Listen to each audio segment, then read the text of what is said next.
Good morning, guys. So I want to talk about this email that I got from one of you guys about Brianna K.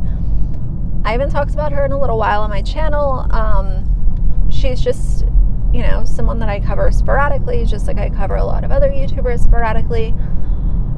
But one of y'all sent me a copy of this email, and I think that this is so weird. To me, as an outsider, my red flags are going up. I feel like not only does this feel kind of scammy, but it also feels like a major security threat to Brianna, which is alarming, and it makes me feel very uneasy. I would never do this, and I'm not saying that I'm right and she's wrong. This is obviously something that she feels comfortable doing. But evidently in September, she's like selling these tickets to go to Greece with her as like a trip with some of her subscribers. To me, number one, I feel like the tickets would sell out very quickly, okay? Obviously, she has a really big platform, a huge audience. So I guess if you're first in line and you have the money, then you can buy a ticket and go to Greece with her. So secondly, the problem that I have is this makes me feel extremely uncomfortable. Because the way that I see it is, how do you know that the people that are, let's just say that I'm gonna buy a ticket, okay? So I buy a ticket and I'm low-key, like, extremely obsessed with Brianna K. Let's just say that I end up going to Greece and, I'm there with her.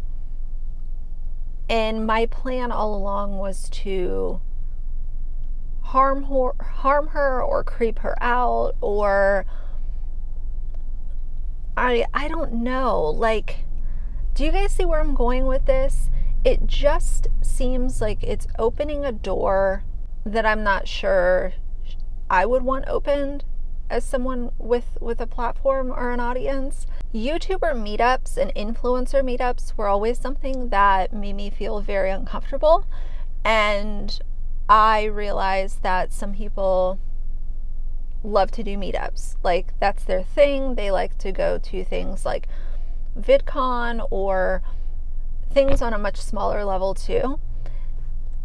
And I think that's amazing. Like, you guys, you should know by now that I really appreciate my subscribers. But there's also this thing called safety and making sure that you're not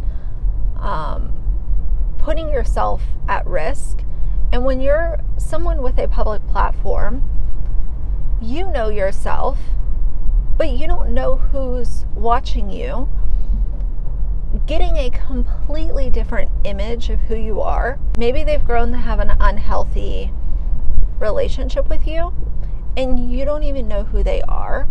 Maybe their perception of who you are is negative and that has made them dislike you, but they continue to watch. For the 99% of your subscribers that do really like you, you decide that you're going to do a meetup and meet your subscribers. But that one person who's decided that they cannot stand you goes to the meetup and decides to harm you or harm one of your subscribers that does actually like you. Sometimes, I'll be honest, there are times where I feel like I am too paranoid to do YouTube.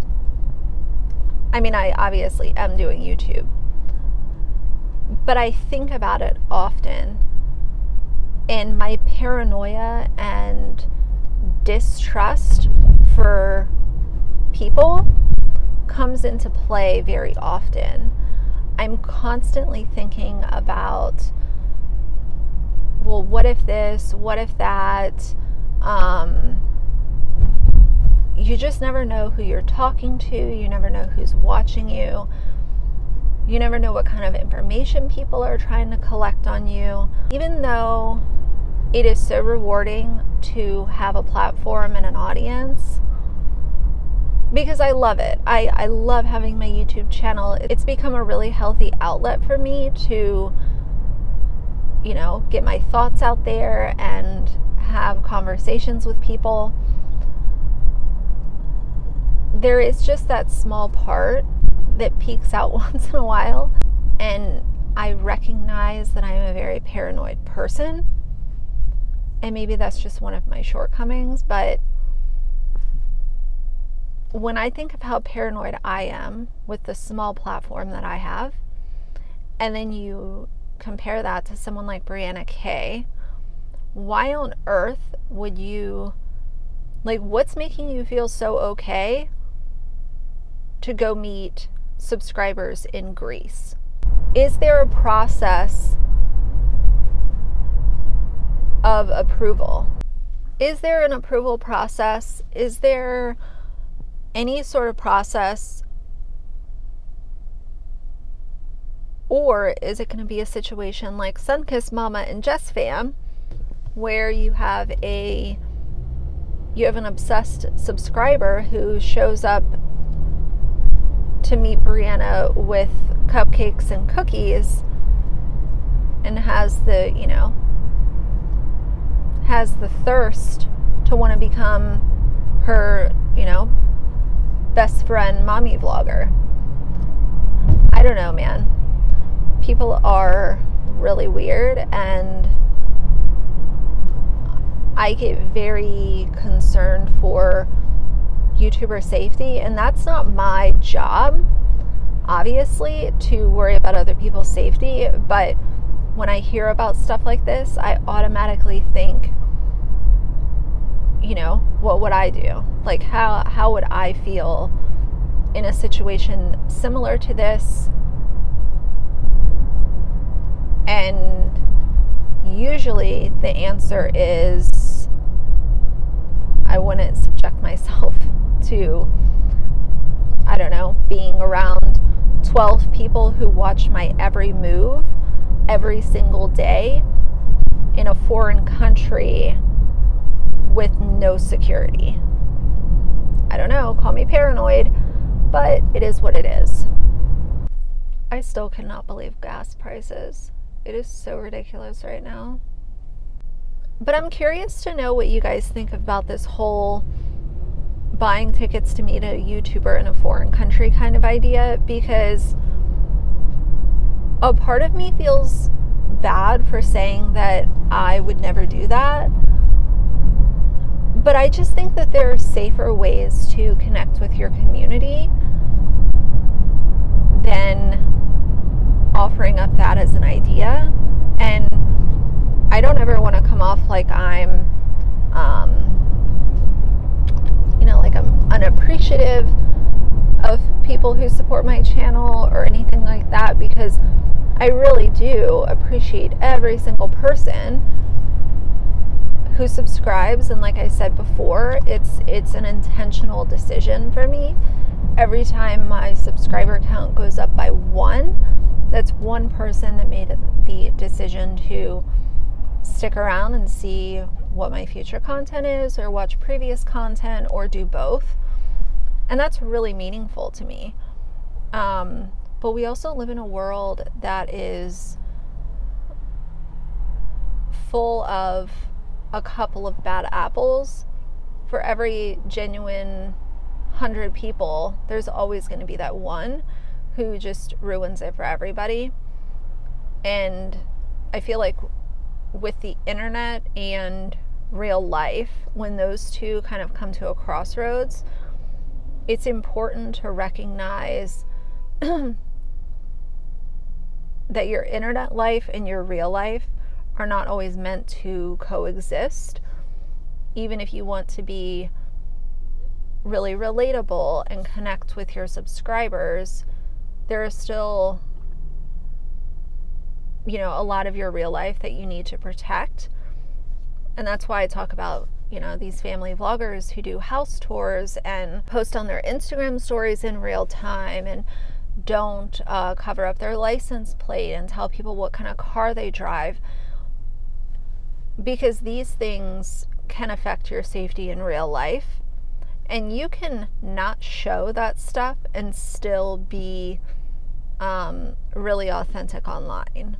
Because to me, showing the car you drive and posting on social media in real time, if you don't do those things, that doesn't mean that I think that you're being fake or disingenuous. But I am curious to hear from you guys regarding this. I know that this was a quick little video, but when I saw that email yesterday, I automatically was just like, oh my God. Like I said, initially I did feel like this feels very scammy. But if we're going to look at it from the stance of this is actually real and people can buy a ticket and go meet Brianna K in Greece, if we're just going to look at it for being legitimate, I still have concerns, and I'm still like, wow, you know, like that's pretty crazy. But either way, I did want to share my thoughts, and yeah, so tell me what you guys think. Am I being a little bitch for saying that I would not want to do that? You know, especially if there was no like security measures put in place. There are just people that become obsessed with you, and you know, especially once you're not giving them the attention that they're seeking or the answers that they want, that's where people can turn against you and become unhinged and creepy, just based off my experience. So either way, for now, if you like the video, please leave a like and a comment. And if you'd like to see more from me in the future, please subscribe. I'll see you guys soon. Bye.